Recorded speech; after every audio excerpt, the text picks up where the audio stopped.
in the US in 1990, in 1971, the average income was roughly $9,500, and a family of four could live on that. Wow. Today, I think the last thing I saw, the average wage is $67,000. Now, you go, well, I would much rather have $67,000 than $9,500, but with $67,000, you have to have two wage earners and your paycheck to paycheck. Yeah. Why? Because of inflation. Yeah. Right? So yes, exactly. They know that. People get all caught up in the numbers, but the real trend, the trend that we need to be paying attention to, because that's the one that really impacts us, it's not how many dollars you have, it's what you can convert them into. Yeah. In Zimbabwe, you can be a billionaire and not be able to afford 3 eggs. So if what you have can only be converted into garbage, then the real trend is in the purchasing power, which over 4,800 times, so historically, has gone to zero. No government has to say this is money. It's been money for 6,000 years. And just looking at central banks accumulating as much of this as they can get their hands on should tell you it's still money. Well, you know, I mean, it is, I'm not going to say that it's easy to pay attention to that transition that we were talking about, even though that to me is the big key thing that's going to happen this year. I don't know for sure, but I feel I'd say 98.7% sure that there will be a major crisis in the first half of this year, because it's got to distract you from what's going on. So know that that's part of the evolution to make this transition. And, you know, it's food, water, energy security, barterability, wealth preservation, community, and shelter. These are the things, if you have any medical issues, stock up, right? Make sure that you have what you need. You remember what happened in 2020, the grocery store shelves, all of that. You know, what did you hear yourself say, I wish I had, or I wish I had done? Do that. Do it now. And definitely, you've got to get physical gold, physical silver in your possession. Understand that in any form at all, it is monetary at its base. But this is what's going to protect the current wealth that you've managed to accumulate. And you like those those price numbers? Okay, this is a truly diversified portfolio. You don't have this, you just all have digital and paper, not diversified. And just get yourself as prepared in all of those areas as you can, and do it as quickly as you can.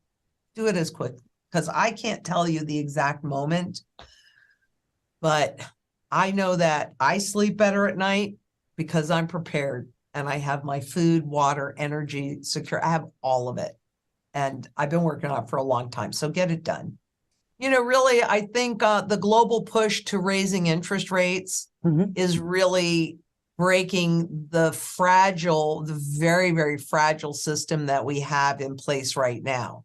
So, you know, I would really say that central banks have intentionally pushed the world to the brink of collapse because of the shift that they have come. I mean, for me, and I really hope I'm wrong about this, but for me, I just keep honing in on the transition of every interest rate in the universe on every single contract in the universe that is due to be finalized by June 30th of this year.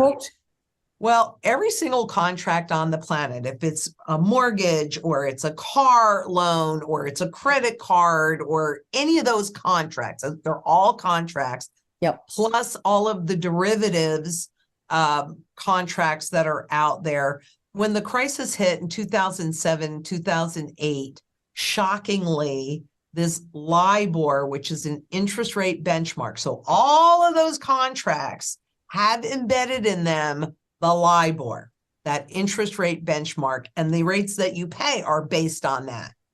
Well, it was discovered and leaked in 2012, leaked to the public, meaning that that rate was being manipulated. Oh my God, really? Oh my goodness.